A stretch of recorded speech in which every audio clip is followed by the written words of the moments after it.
With a partial solar eclipse on the cards for parts of the northern hemisphere on Saturday, we take a look at where it will be visible, what to expect, and how to view it. What is a partial solar eclipse? A partial solar eclipse occurs when the moon passes between the Earth and the Sun, partially blocking out the Sun's light. By contrast, in a total solar eclipse, the moon completely blocks the Sun's light. These eclipses, whether they be partial or total, it is effectively watching the clockwork of the solar system in action, said the Royal Observatory astronomer Jake Foster. Where will I be able to see it? The partial solar eclipse will be visible in parts of the UK between 10 a.m. and noon on Saturday, with viewing chances best in the east where skies should be clearest, and in several other parts of the world, including Western Europe, Greenland, Northwest Africa, and Northeast North America. It won't be total anywhere, but there are parts of Canada where it will be about 90%, said Foster. So, it'll be very impressive over there.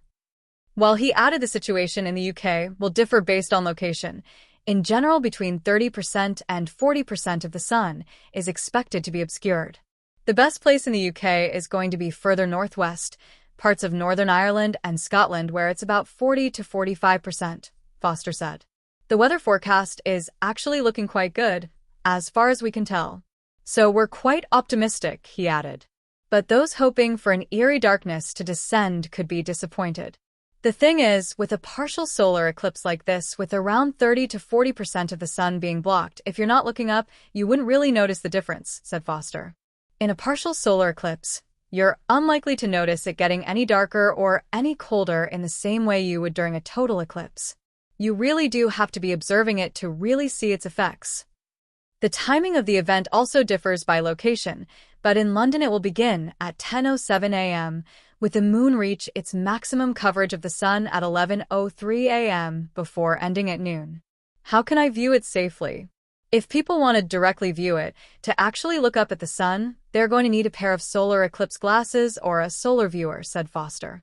Those make use of a special filter that blocks out 99.9999% of the sun's light, which makes it safe for us to view.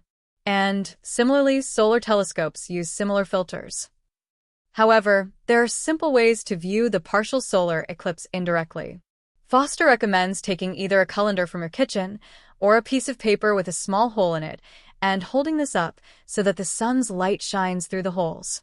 This will project an image of the eclipse onto the ground, wall, or another piece of paper. It'll look like the sun is having a bite taken out of it, but it'll be projected so that you can actually safely view it as it happens, he said. Sometimes the sunlight passing through the gaps between leaves in the trees can have the same effect. When is the next total solar eclipse expected? That depends on where you are. The next total solar eclipse visible from the UK is in 2090. However, Foster said that in August 2026, a total solar eclipse would be visible across much of Europe, including parts of Spain. In fact, it'll be over some islands like Ibiza as well, he said. Those who can't get away may still want to dig out their calendars, as viewers in the UK will be treated to another partial solar eclipse. Seeing these messages is annoying. We know that. Imagine what it's like writing them. But it's also extremely important. One of The Guardian's greatest assets is its reader-funded model. 1. Reader funding means we can cover what we like. We're not beholden to the political whims of a billionaire owner. No one can tell us what not to say or what not to report. 2. Reader funding means we don't have to chase clicks and traffic. We're not desperately seeking your attention for its own sake. We pursue the stories that our editorial team deems important and believe are worthy of your time. 3. Reader funding means we can keep our website open, allowing as many people as possible to read quality journalism from around the world, especially people who live in places where the free press is in peril. At the moment, The Guardian's work is funded by just 2.4% of our regular readers.